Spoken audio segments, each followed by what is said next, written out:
Subscribe to our YouTube channel and press the bell icon to get the latest updates. जीवित पुत्रिका व्रत इस बार 10 सितंबर 2020 को पड़ रहा है। जीवित पुत्रिका का व्रत अश्विन मास की कृष्ण पक्ष की अष्टमी तिथि को किया जाता है। इस व्रत को सुहागन स्त्रियां अपने संतानों को कष्ट से बचाने और लंबी आयु की मनोकामना के लिए करती हैं। इस व्रत को निर्जला किया जाता है। जीवित पुत्रिका व्रत पूरे दिन और पूरे रात को पानी भी नहीं पिया जाता है। इस अनुष्टम को 3 दिन तक मनाया जाता है। ये जीवित पुत्र बिहार, झारखंड और उत्तर प्रदेश में मनाया जाने वाला एक लोकप्रिय पर्व है। वहीं नेपाल में जीवित पुत्रिका व्रत जीवतिया उपवास के रूप में लोकप्रिय है। सनातन धर्मावलंबियों में इस व्रत का खास महत्व है। वंश वृद्धि और संतान के लंबी आयु के लिए महिलाएं जीवतिया का निर्जला व्रत रखती हैं। इस दिन माताएं अपने संतानों की सुरक्षा और स्वास्थ्य के लिए पूरे दिन तथा पूरी रात 24 घंटे तक निर्जला उपवास करती हैं। ये सबसे कठिन व्रतों में से एक है। इसे भी महापर्व छठ की तरह 3 दिन तक किया जाता है। हिंदू चंद्र कैलेंडर के अनुसार अश्विनी माह के कृष्ण पक्ष की सप्तमी से नवमी तक जीवित पुत्रिका व्रत किया जाता है। आइए जानते हैं कि तिथि, शुभ मुहूर्त, पूजा विधि तथा नियम इस पर्व के क्या महत्व है। 2020 में जीवित पुत्रिका व्रत की तिथि है अश्विनी मास की अष्टमी को। यह निर्जला व्रत होता है। उत्सव 3 दिनों तक होता है। सप्तमी का दिन नहाय खाए के रूप में मनाया जाता है। अष्टमी के निर्जला उपवास रखते हैं। फिर नवमी के दिन व्रत का पारण किया जाता है। सप्तमी के दिन नहाय खाए का नियम होता है। बिल्कुल छठ की तरह ही ज्योतिया में नहाय खाए होता है। उस दिन महिलाएं सुबह सुबह उठकर गंगा स्नान करती हैं और पूजा करती हैं।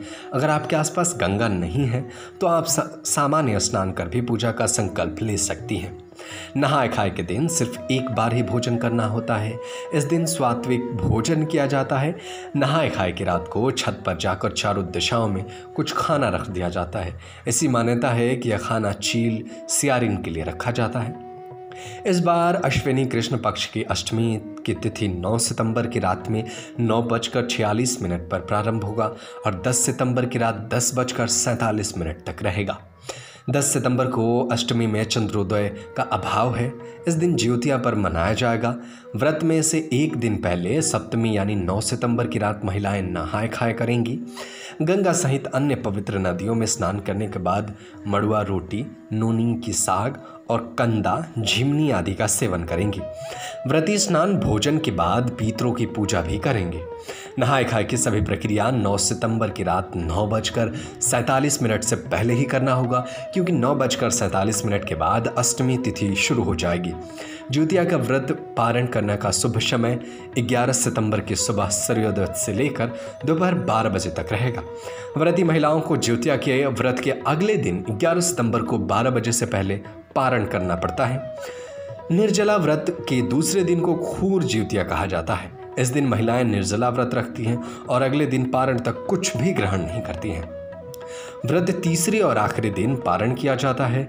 जिस ज्योतिया के पारण के नियम भी अलग अलग जगहों पर भिन्न होते हैं। कुछ जगहों पर इस दिन नोनी का साग और मड़ुआ की रोटी खाई जाती है।